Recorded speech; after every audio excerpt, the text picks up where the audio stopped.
Hello, good morning. I'm Vikas. Today I'm going to present about the legal aspect of international trade and enterprises. That's a group assignment. We are 5 members of the group. First of all, I would like to introduce my group members. Me by myself, Vikas Ahmed, then Ashia Nazia Bey, Ritika Reddy, Ahsan Zadi, and Hina. The case is presenting today by us is Canada versus Australia, measures affecting importation of the salmon.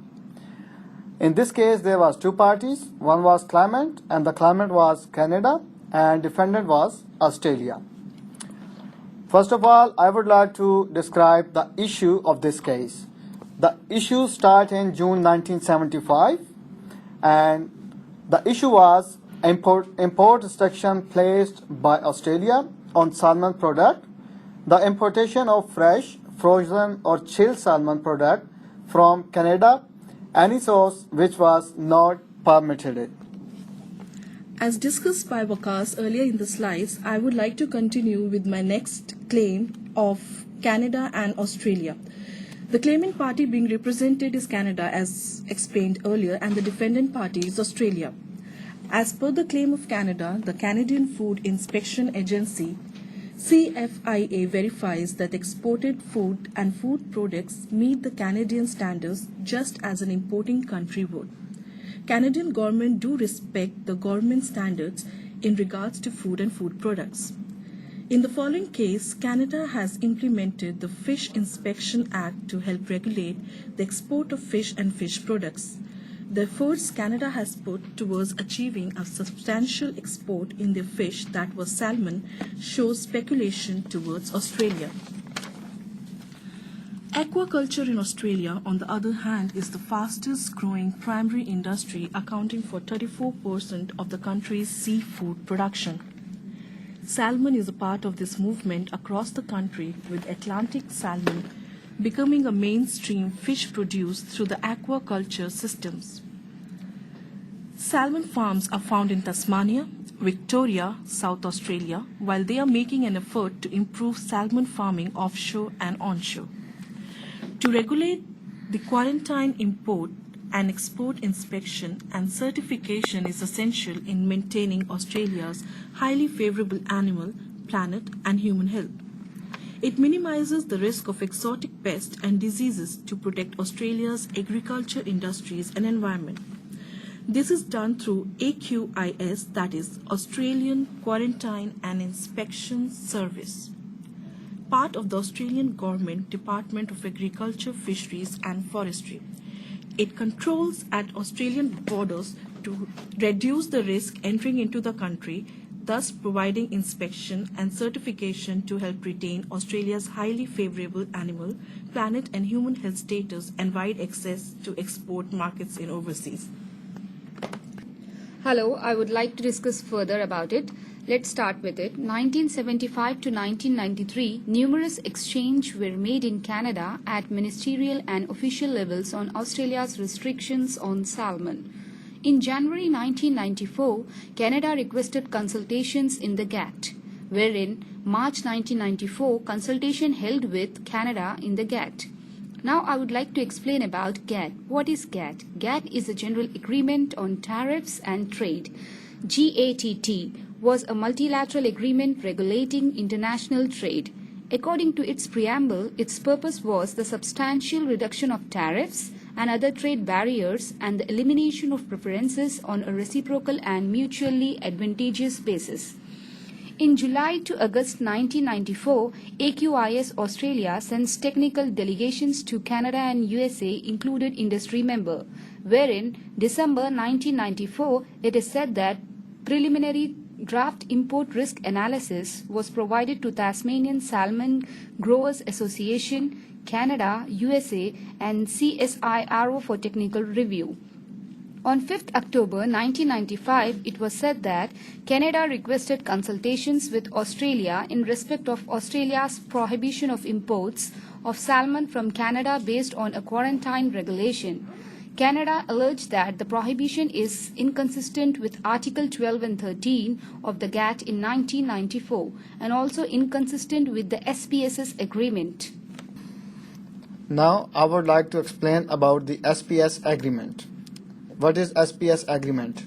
The agreement on the application of sanitary and measures, the SPS agreement entered into force with the establishment of the World Trade Organization on 1st January 1995.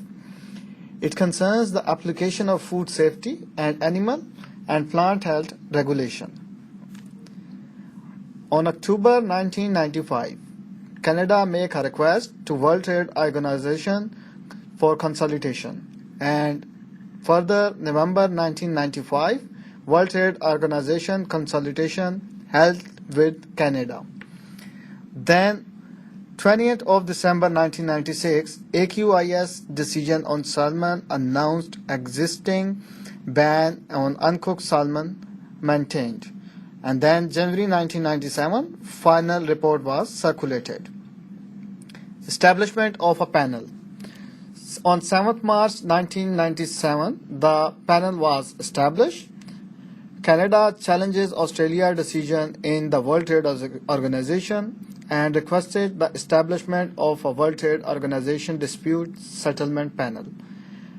As its meeting on 20th March 1997, the DSP deferred the establishment of a panel. Then Canada again complained to the World Trade Organization in 1997 and argued that Australia import restriction violated Article number 2, 3 and 5 of the SPS. The US filed a supporting complaint against the Australia. Then 10th April 1997, further to a second request to establish a panel by Canada, the DSP established a panel and its meeting on 10th of the April 1997. Panel established comprising Scotland, Hong Kong and Chair, Finland and Orozco, Colombia. The EC, India, Norway and the US reserved their third-party rights. Panel and appellate body proceeding on March 1997 to April 1998. Panel work undertaken with participation from Australia and Canada, third parties, Norway, USA, EU and India, and expert advising the panel. I would like to discuss further about panel and appellate body proceedings. On May 1997 to April 1998, it was found that panel work undertaken with participation from Australia and Canada, third parties, Norway, USA, EU and India, and experts advised the panel. Further, in June 1998, WTO. In June 1998, the World Health Organization panel found that the Australian restriction on Canadian salmon imports are not justified by Australia's risk assessment. Panel finds Australia in breach of certain obligations under the SPS agreement. It was also found that the appellate body upheld this view in its final decision last month, saying that Australia was violating Article 5.5 and by association Article 2.3 of the SPS, which prohibits SPS measures that establish arbitrary or unjustifiable restrictions in the levels of protection, resulting in discrimination or a disguised restriction on international trade. Specifically, it was found that Australia allowed the imports of other untreated fish or fish products that could have carried of the same disease for which untreated salmon imports were banned, thus creating an unfair import restrictions on Canadian salmon. On June 1998, Canada and Australia appeal. Canada and Australia appeal against the panel's finding. Here it was said that Australia filed a notice of its intention to appeal the panel's decision to the WTO appellate body. The appellate body report circulated in October 1998. The appellate body reversed the panel with respect to its reasoning on Article 5.1 and 2.2 of the SPS agreement, but it was found that Australia had acted inconsistently with those sections. Moving further, on October 1998, the WTO appellate body unholds some of the Australia and Canada's appeal. On 6 November 1998, WTO Dispute Settlement Body (DSB) adopts panel findings as modified by appellate body that Australia had not complied with its obligation under the WTO SPS agreement with regards to the measures applying to salmon. On December 24, 1998, Canada asked for binding arbitration on period Australia would be allowed to implement appellate body findings. On March 1999, it was said that World Health Organization arbitrary hands-down decision giving Australia until 6 July to address its obligation, wherein on March 1999, AQIS consults stakeholders on a proposal to conduct import risk analysis on non-viable salmon and non-salmon marine finfish subject of the WTO findings according to a common accelerated timetable to meet the WTO deadline. On 23 April 1999, AQIS announces decision to conduct the IRAS according to a common accelerated timetable. From April to July 1999, sections of the draft risk analysis published for comments progressively on AQIS website, 23rd formal technical submissions received on salmon issues. 11th May 1999, stakeholder provide a progressive report AQPM 1990-30 on consultation step and scientific review of AQIS paper. On May to June 1999, series of public stakeholder meeting attended to by the key agency and industries held in 5 capital cities were attended.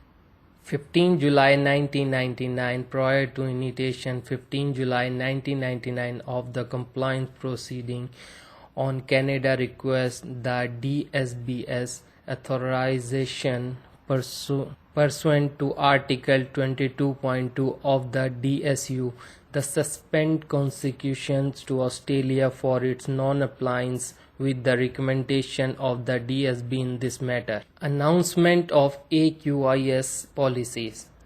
In 19 July 1999, announcement of AQIS policy determination on Solomon, oriental fish and non-viable marine finfish import of fresh, chilled or frozen salmon was permitted in consumer ready from under certain condition for import of ornamental fish and non-viable marine finfish were tightened somewhat. In 27 July 1999, Australia objected to Canada proposal level of suspension of consecution and request pursuant of Article 22.6 of the DSU that the matter be referred to every attribution.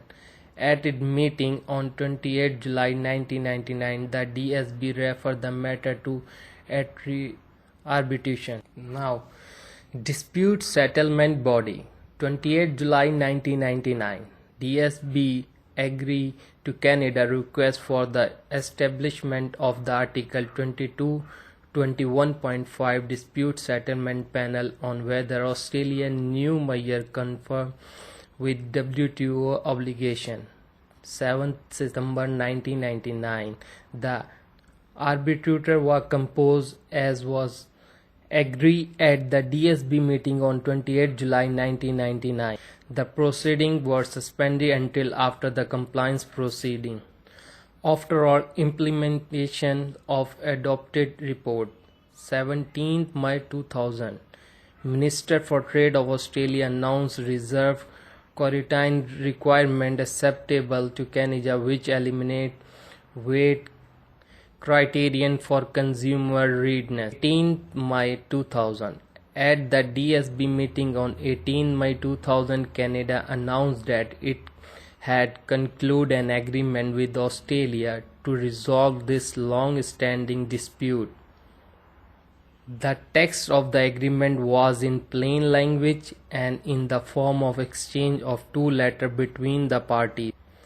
1st June 2000, Canada could monitor closely Australian commitment to implement the agreement by June 2000. It also hoped that shortly thereafter the parties could be in the position to notify the DSB of a mutual agreement solution panel. Find Australia requirement that imported fresh chilled or frozen salmon other than from New Zealand be imported in consumer ready form was not supported by the risk assessment and was more trade restrictive than necessary to meet Australia's appropriate level of protection. Panel also found that Tasmania measures were inconsistent with the SPS agreement.